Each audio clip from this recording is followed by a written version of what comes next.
মুহূর্তে চাঞ্চল্যকর খবর, পশ্চিমবঙ্গের রেজিনগর থানা পুলিশ গ্রেপ্তার করেছে জনপ্রিয় ইউটিউব চ্যানেল পল্লিগ্রাম টিভির প্রাক্তন শিশু অভিনেতা শফিক ও তার এক সহযোগীকে।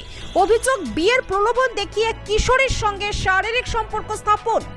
পুলিশ সূত্রে জানা গিয়েছে, শফিক প্রায় 1 মাস আগে পল্লিগ্রাম টিভি চ্যানেল ছেড়েছেন। অভিযোগকারিনী কিশোরী পরিবারের অভিযোগের ভিত্তিতে রেজিনগর থানায় মামলা দায়ের হয়। ভারতীয় ন্যায় সংহিতা বিএনএস এর 69 ধারা প্রতারণামূলক উপায়ে শারীরিক সম্পর্ক এবং পক্সো আইনের সংশ্লিষ্ট ধারায় মামলা রুজু করে শফিক ও তার এক সহযোগীকে গ্রেপ্তার করা হয়েছে। তদন্তে দেখা যাচ্ছে, অভিযুক্তরা কিশোরীকে বিয়ের প্রতিশ্রুতি দিয়ে প্রতারণা করেছেন। পল্লিগ্রাম টিভি, যিনি গ্রামীণ জীবনের কাহিনী নিয়ে জনপ্রিয়, এই ঘটনায় তাদের প্রাক্তন অভিনেতার সঙ্গে সম্পর্ক শেষ হয়েছে বলেই জানিয়েছে। তদন্ত চলছে এবং পুলিশ অভিযুক্তদের ফোন ও ডিজিটাল ডিভাইসের ফরেনসিক বিশ্লেষণ করছে।